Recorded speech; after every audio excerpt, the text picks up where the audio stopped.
ሀራምቤ ሬዲዮ 98.7 ከነሙሉ ክብሩ ስመ ገናናው አሜሪካዊ የሪፐብሊክ ፖለቲከኛ ሴናተር ሊንዚ ግርሃም ሐምሌ 4 2018 ዓ.ም ከዚህ ዓለም በሞት ተለይተዋል። ሰውየው ቀደም ሲል ትራምፕን አብዝቶ በመንቀፍ ኋላ ላይ ደግሞ ተግተው በመደገፍ ይታወቃሉ። በዶናልድ ትራምፕ ላይ የተደረጉ ክሶችን ጋሻ ሆነው መከላከል ብቻ ሳይሆን ትራምፕን ከተጠያቂነት ታድገዋል። የትራምፕ ውጭ ጉዳይ ፖሊሲም ቁልፍ ሰው ናቸው። በተለይም በመካከለኛው ምስራቅ በዩክሬንና በሩሲያ ጉዳዮች ላይ የትራምፕ አስተዳደርን አቋም በመቅረጽ ወሳኝ ሚና ተጫውተዋል።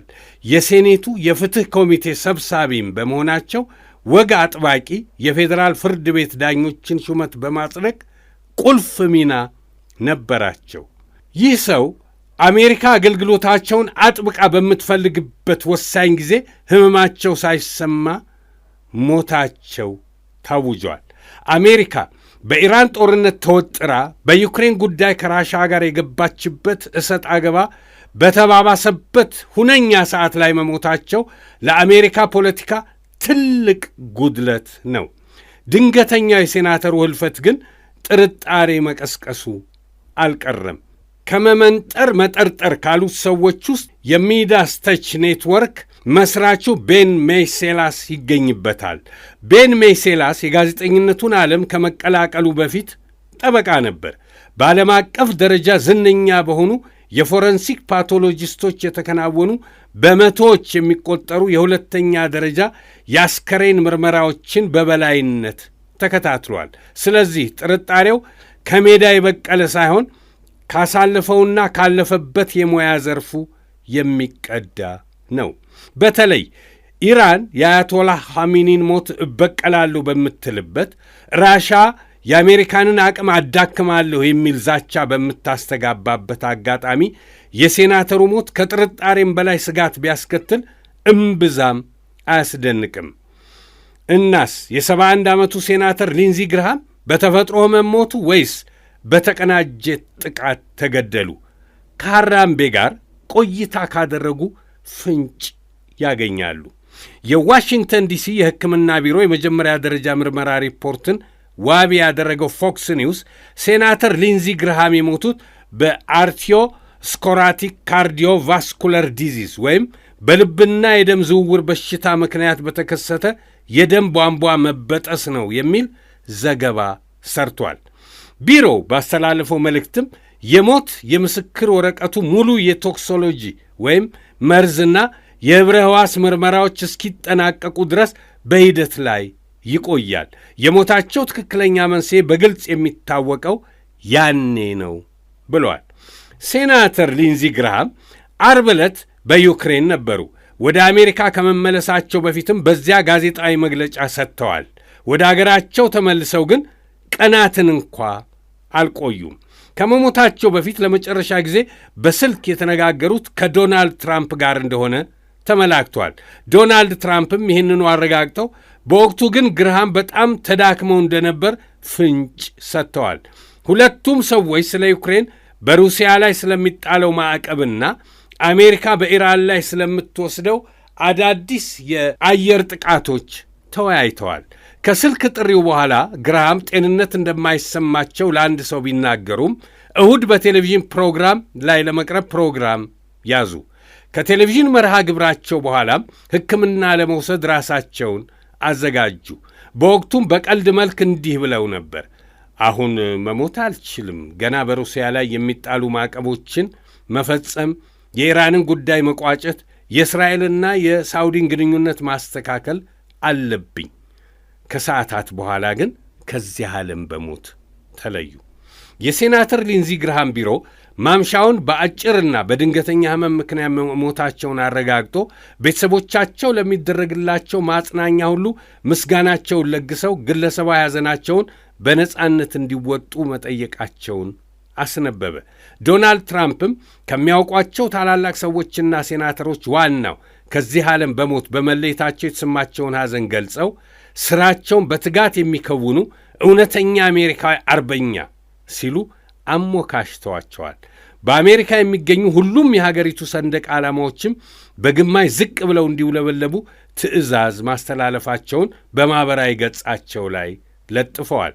ከፌዴራል ሕግ አስከባሪ አካላት የወጡ መረጃዎች እንደሚያመለክቱት እስካሁን ድረስ ወንጀል መፈጸሙን የሚያረጋግጥ ምንም አይነት ምልክት የለም። በሩሲያ ወይም በሩሲያውያን ባለሀብቶች፣ ፖለቲከኞችና ተጽዕኖ ፈጣሪዎች ላይ ለሚደርሰው ሞት ዋነኛ ምክንያት ተደርጎ የሚጠቀሰው የልብ ድካም ነው።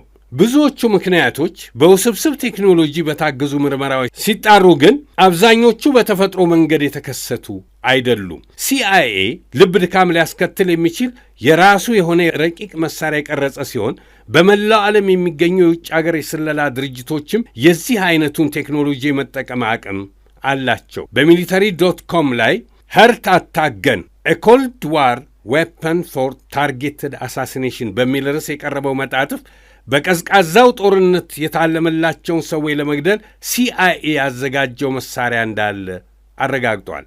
መሳሪያው ኢላማ የሆኑ ሰዎችን ካጠቃ የጥቃቱ ሰለባዎች የልብ ድካም የሚመስል ምልክት አሳይተው ነው ለዘላለሙ የሚያሸልቡት። በ1970ዎቹ ሴናተር ፍራንክ ቸርች በበላይነት ይመሩት የነበረው የቸርች ኮሚቴ የተባለ የምርመራ ቡድን ከነበሩት ገዳይ መሳሪያዎች አንዱ ይሄ ነው። ሲአይኤ እና ሌሎች የስለላ ድርጅቶች አጉልቶ የሚያሳይ መነጽር የተገጠመለት M1911 ኮልት ሽጉጥ የሚመስል መሳሪያ ሰርተው ነበር። መሳሪያው 45 ካሊበር የጥይት ቀለሃዎችን አይጠቀምም። ከመርዛማ አልጌዎችና ከባህር ውስጥ ነፍሳት መርዝ የተሠራ የቀዘቀዘ ጥይት እንጂ። ጥይቱ እስከ 100 ሜትር ርቀት ድረስ ኢላማውን መምታት ይችላል። ባሩዱ ወደ ሰውነት ሲገባ ቆዳ ላይ የሚቀረው የመርፌ ጫፍ የሚያህል ትንሽ ቀዳዳ ብቻ ነው። መርዙ ግን በሰውነት ውስጥ ወዲያውኑ ይሟሟና ሰለባውን በ10 ደቂቃ ውስጥ ይገድለዋል። ከሽጉጡ ባሻገር የሰው ፀጉር ያህል ስፋትና ሩብ ኢንች ርዝመት ያለው ተተኳሽ የመርዝ መርፌ አለ። ይሄም በተመሳሳይ የልብ ድካም በማስከተል ለሞት ይዳርጋል። መሳሪያው በሲአይኤዎች ዘንድ የልብ ድካም ማስነሻ ጠመንጃ ይባላል። ችግሩ መሳሪያዎቹን ከሲአይኤ ባሻገር የራሽያውን KGBን የመሳሰሉ የስለላ ድርጅቶች መታጠቃቸው ነው። ከKGB ቅጥር ነፍሰ ገዳዮች አንዱ ቦግዳን ስታሽንስኪ በ1950ዎቹ ሁለቱ የጸረ ሶቪየት ኅብረት አቀንቃኝ ዩክሬናውያን ሌቭ ሬቤት እና ስቴፓን ባንዴራ ፊት ላይ ሳይናይድ የሚረጭ ሽጉጥ ይጠቀማል። ሁለቱም ሰዎች ሞቱ። በወቅቱ ሞታቸው በልብ ድካም የመጣ ተደርጎ ይታይ ነበር። ስታሽንስኪ በ1961 ሶቪየት ኅብረትን ከርቶ ወደ ምዕራባውያኑ ጎራ ከኮበለለ በኋላ ሲአይኤ የሞታቸውን ትክክለኛ ምክንያት አወቀ። ለዚህ ጥሩ ማሳያ በዩናይትድ ኪንግደም የሞተው አሌክሳንደር ፔርፔሊችኒን ነው። በስደት ይኖር የነበረው ሩሲያዊ ባንክ ሠራተኛ በ2012 ዓ ም አስከሬኑ እንግሊዝ ውስጥ ተገኝቷል። በወቅቱ አካሉ የጽንስ አቀማመጥ ይዞ ቆዳው ገርጥቶና ቀዝቅዞ ነበር የተገኘው። ግለሰቡ በ2010 ዓመተ ምህረት ከዩናይትድ ኪንግደም ጋር በመተባበር በሩሲያ ላይ ማስረጃ ሲሰጥ የነበረ ሰው ነው። በአሌክሳንደር ፔርፔሊችኒ አስከሬን ላይ የተደረገው የመጀመሪያ ደረጃ የቶክሲኮሎጂ ወይም መርዝ ምርመራ ምንም አጠራጣሪ ነገር አላሳየም ነበር። ፖሊስም ወንጀል እንደተፈጸመበት የሚያስረግጥ ማስረጃ አለመኖሩን ገልጾ ነበር። ከሞቱ በኋላ በተደረጉ ተጨማሪ ምርመራዎች ግን በሆዱ ውስጥ ጌልሴሚየም ወይም የልብ ሰባሪው ሳር የሚባል የቻይና እጽዋት ምልክት ተገኝቶበታል። ጌልሴሚየም ደግሞ በመርዛማነቱ ይታወቃል።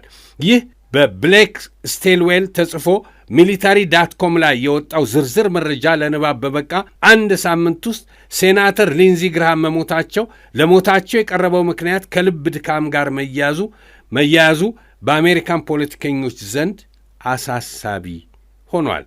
ጠበቃው ጋዜጠኛውና የአስከሬን ምርመራ ባለሙያው ቤን ሜይሌስ ሴላስም የተሰጠውን ምክንያት አምኖ ከመቀበል ባለፈ ለልብ ድካም መንስኤ ሊሆኑ የሚችሉና በደም ዝውውር ሥርዓት ውስጥ ሊገኙ የሚችሉ አጠራጣሪ ነገሮችን ለመለየት ሰፊ የቶክሲኮሎጂ ወይም መርዝ ምርመራ ማድረግ ያስፈልጋል ባይ ነው። ምናልባት ሰውየው ተመርዘው ከሆነ። ይሄ ብቻ አይደለም። በደም ውስጥ ሊኖሩ የሚችሉና የልብ ድካም ሊያስከትሉ የሚችሉ የእጽዋት ተዋጽኦዎችን ለመለየት የእጽዋት ተመራማሪ ሪፖርት ሊካተት እንደሚገባ አስረግጦ ያስረዳል። በተለይ ሩሲያ ተቀናቃኞቿን ምስጢራዊ በሆነ ዘዴ የማጥፋት ስልቱን ተክናበታለች። ዘአትላንቲክ ከ4 ዓመት በፊት ሰደን ሩሲያን ዴስ ሲንድረም በሚል ርዕስ ባስነበበው ጽሑፍ በ2022 ዓ ም ብቻ 2 ደርዘን የሚሆኑ ታዋቂ ሩሲያውያን ባልታወቁና ምስጢራዊ በሆኑ ምክንያቶች ሕይወታቸው አልፏል። ከእነዚህም መካከል አንዳንዶቹ የተገደሉበት መንገድ እጅግ አሰቃቂ ነበር። አንዳንዶቹ ከመስኮት ላይ ተፈጥፍጠው ሕይወታቸው አልፏል። አንዳንዶቹ በመርዝ ተመርዘው ለዘላለሙ አሸልበዋል። አንዳንዶቹ በአጠራጣሪ የልብ ድካም ሞተዋል። አትላንቲክ የሟቾቹን ብዛትና የአሟሟታቸውን ምስጢራዊነት እንደ አንድ ረጅም የሩሲያ ልብ ወለድ መጽሐፍ እጅግ አስገራሚ ሲል ነበር የገለጸው። የሩሲያ የቴሌቪዥን ጣቢያ የሊንዚ ግርሃምን ሞት ተከትሎ ባወጣው ዘገባው ግርሃም ከመሞታቸው በፊት አሜሪካ የሩሲያ ነዳጅ ላይ የታሪፍ ግብር ለመጣል ባወጣችው ዕቅድ እጅጉን ተደስተው ነበር። ምናልባትም ሞታቸው ከሚገባው በላይ በመደሰታቸው ሊሆን ይችላል ሲል ተሳልቋል። ሊንዚ ግርሃም ዩክሬን ውስጥ እያሉ የተቀረጸው ተንቀሳቃሽ ምስል ላይ በጉልህ እንደሚታየው ሴናተሩ በወቅቱ ፍጹም ጤነኛ ነበሩ። ዓርብ ዕለት በአገር ጉዳይ ሲመክሩ የነበሩት ሰው ቅዳሜ በድንገት ሕይወታቸው አለፈ። በቃ ለሞታቸው ልብ ድካም የሚል ምክንያት ተሰጠ። ጠርጣራ ፖለቲከኞች ግን ከሰውየው ቁልፍ ሚና ይሰነዘርባቸው ከነበረው ዛቻ የአሜሪካ ተቀናቃኞች ከመብዛታቸው አንጻር ልብ ድካም ይሉት ምክንያት አላሳመናቸውም። ከሳምንት በፊት ኢራን ቴህራን ውስጥ በተደረገው የአያቶላ ኻሜኒ የቀብር ሥነ ሥርዓት ላይ የኢራን ጦር አባላት በሊንዚ ግርሃም ላይ ሚሳኤል ወይም ሞርታር ሲያነጣጥር የሚያሳዩ ምስሎችንና ቪዲዮዎችን ለቀው ነበር። ሊንዚ ግርሃምም በወቅቱ ቢያንስ ጥሩ ፎቶዬን ተጠቅመዋል በማለት ነገሩን በቸልታ ከማለፋቸው ባሻገር በጠላቶቼ ልዳኝ የሚል መልእክት አስተላለፉ። ከአያቶላሁ ቀብር ከዛቻውና የስላቅ ምላሹ በኋላ ግርሃም ሞቱ። ፖለቲካዊ በቀሎች በተለይ እንደ ኢራን ባሉ አገራት የውጭ ፖሊሲ ስትራቴጂ ውስጥ ቁልፍ ቦታ እንደሚሰጣቸው የታሪክ መረጃዎች ያሳያሉ። እስላማዊውን አብዮት ተከትሎ በ1980ዎቹ ከአገሪቱ የተሰደዱ የቀድሞ የሻህ መንግሥት ባለሥልጣናትን እና የተቃዋሚ መሪዎችን አውሮፓና ቱርክ ድረስ በማቅናት ለቃቅመው ለፈጁት በበርሊን በሚገኝ አንድ ምግብ ቤት ውስጥ 4 የኢራን ኩርድ ተቃዋሚ መሪዎችን ለገደሉት የእስራኤልና የአሜሪካ የስለላ መረቦች ለመበጣጠስ ተደጋጋሚ የሳይበር ጥቃት ለሰነዘሩት ኢራናውያን ሴናተር ግርሃም ላይ ተመሳሳዩን መፈጸም ይከብዳቸዋል ማለት አይቻልም። በኢራን መንግሥትና በምዕራቡ ዓለም መካከል ያለው ውጥረት እጅግ በከረረበት ወቅት ሴናተር ሊንዚ ግርሃም መሞታቸው ጥርጣሬውን አባብሶታል። ኢራን በሃይማኖት መሪዋ፣ በፖለቲካዊ ምሁራኖቿ፣ በሳይንቲስቶቿና ከፍተኛ ወታደራዊ መኮንኖቿ ላይ የተፈጸመውን ግድያ እንደምትበቀል በይፋ ስትናገር ቆይታለች። ግርሃም በኢራን ጉዳይ ጽንፈኛ አቋም ያራምዳሉ ከሚባሉት ተጽዕኖ ፈጣሪዎች ውስጥ በግንባር ቀደምትነት ይጠቀሳሉ።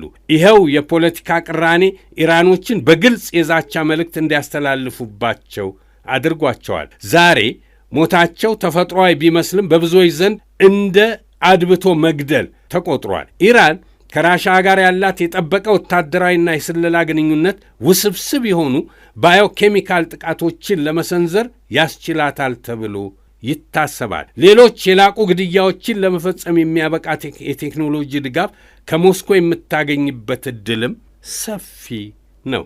ዛሬ ላይ ዝቅ ብሎ አየር ላይ እንደሚውለበለበው ሰንደቅ ዓላማ የሴናተር ግርሃም ሞት ጉዳይም አየር ላይ ቀርቷል። ሩሲያና ኢራን በአሜሪካ ፖለቲከኞችና ተጽዕኖ ፈጣሪዎች ላይ እርምጃ ለመውሰድ እንደዛቱት በግርሃም ላይ በቀላቸውን ጀመሩት ወይስ ተፈጥሮ ሞታቸውን ጠራቸው? አበቃው። ሀራምቤ ሬዲዮ 98.7 ከነሙሉ ክብሩ